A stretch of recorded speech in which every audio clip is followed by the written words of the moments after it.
Seperti yang kita tahu kan, kegunaan laptop itu banyak sekali. Salah satunya kayak kita bisa belajar lewat laptop, kita bisa buka YouTube, kita bisa buka sosial media, kita bisa ngoding, kita bisa Zoom meeting, kita bisa ngedit, dan lain sebagainya. Nah, dengan semua hal yang bisa dilakuin di laptop itu, kalian kepikiran gak sih gimana dengan desain laptop yang tipis itu, tapi dia bisa beroperasi dengan baik gitu? Kalian pernah bongkar laptop gak sih? Kalau belum, di sini aku bakal jelasin ada komponen yang membuat laptop itu bisa beroperasi dengan baik. Tapi sebelumnya perkenalkan, nama saya Maharani Aurazeti. Saya dari Program Studi Teknologi Informasi kelas B. Dengan NIM 11024111036 dengan dosen pengampu itu Pak Iski Zaliman Eskom Mkom dalam mata kuliah Arsitektur dan Organisasi Komputer. Jadi selayaknya kayak kita manusia, kita kan punya organ gitu yang mengatur bagaimana sistem metabolisme kita bekerja supaya kita bisa beraktivitas dengan lancar kan. Nah, di komputer juga gitu. Di komputer itu ada organ juga yang bekerja supaya komputer itu bisa beroperasi dengan baik. Tapi sebelum masuk ke pembahasan komponen-komponen yang ada di komputer yang bisa bikin komputer itu bekerja dengan baik, aku bakal jelasin kalau di komputer itu ada yang namanya hardware dan software. Mengutip dari techtarget.com, nanti linknya akan saya cantumkan di akhir video. Jadi hard drive adalah perangkat utama komputer yang bentuknya itu berupa fisik, jadi dapat disentuh ataupun diraba. Yang peran utamanya itu untuk menjalankan sistem operasi komputer. Jadi hard drive itu bentuknya bisa dilihat, maksudnya fisik ya teman-teman. Contohnya hard drive itu apa sih? Kalau contoh hard drive itu ada kayak monitor, keyboard, kalau di dalam komputer sendiri ada CPU, RAM, hard drive, sama motherboard. Kalau software itu berupa program yang dirancang untuk menjalankan hardware yang bukan berupa bentuk fisik. Jadi dia tuh dirancang berupa kode program, teman-teman. Kalau software itu ada software aplikasi, ada software sistem, sama software pemrograman. Software aplikasi itu kayak yang sering kita pakai itu loh, teman-teman. Kayak Microsoft Word, Excel, sama PPT kan. Kalian semua pasti tahu. Kalau software sistem itu kayak Windows, Linux. Kalau software pemrograman itu kayak Java, Python, JavaScript, dan lain sebagainya.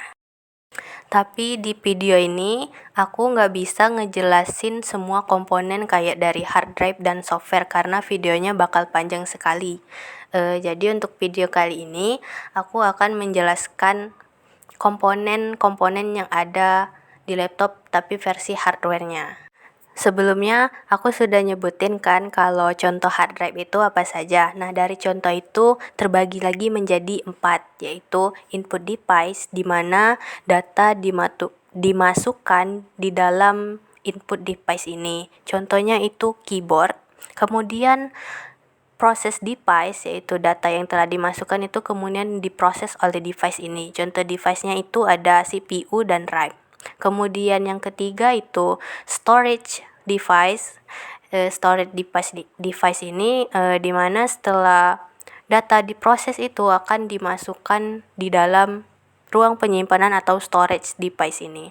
Contoh device ini itu ada hard drive, kemudian terakhir output device, di mana data yang telah diolah itu kemudian ditampilkan hasilnya. Itu yang dimaksud dengan output device. Contoh device ini monitor, teman-teman.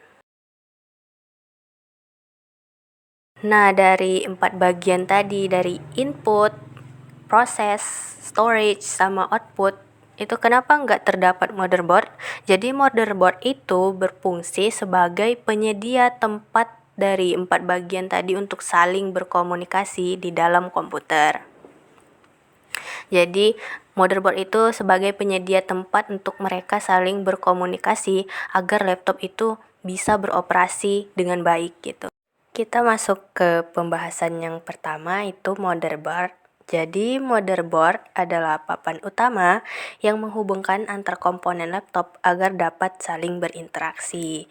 Jadi dari proses device sama storage device itu dihubungkan lewat motherboard. Motherboard itu jadi kayak papan, dia tuh papan besar yang isinya itu si proses device sama storage device kayak CPU, RAM, sama hard drive itu ada di situ semua. Jadi selain CPU, hard drive ataupun RAM, itu ada juga kayak VGA, RAM slot, dan lain sebagainya. Jadi di motherboard sendiri itu ada soket CPU, itu di mana tempat CPU dipasang. Kemudian ada PCIe slot, itu tempat kartu grafis, SATA port, tempat HDD sama SSD dipasang. Itu ada, kemudian ada power CO sama slot RAM. Lalu kedua ada RAM. Jadi RAM itu merupakan tempat penyimpanan sementara untuk data dan instruksi yang diproses oleh CPU. Jadi RAM itu bekerja sama CPU untuk memproses data. Makanya kalau RAM itu nggak masuk ke storage device, tapi ke proses device, karena dia itu bekerja sama CPU untuk memproses data yang ada di laptop.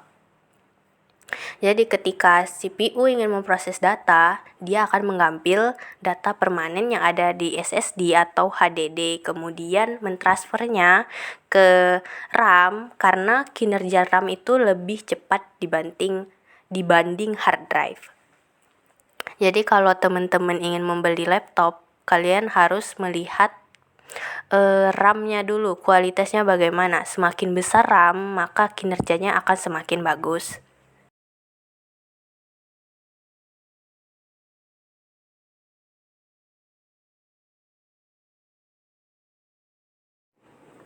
Lalu ketiga itu ada hard drive. Jadi hard drive adalah penyimpanan permanen yang ada di komponen laptop. Kalau RAM tadi kan penyimpanan sementara. Nah, kalau hard drive ini sifatnya permanen. Jadi kalau RAM itu kayak meja yang diletakkan barang-barang di mana kita bisa mengambil kapanpun yang kita mau kan. Nah, tapi kalau hard drive itu dia diibaratkan kayak lemari. Jadi kita menyimpan barang dalam jangka waktu yang lama. Untuk hard drive sendiri ada 3 jenis yang saya tahu, yaitu SSD, HDD, sama NVMe SSD. Sekian penjelasan mengenai komponen-komponen komputer dari saya. Jika ada kesalahan dalam penyampaian ataupun misinformasi, saya minta maaf dan saya mohon koreksinya. Saya akhiri, wassalamualaikum warahmatullahi wabarakatuh.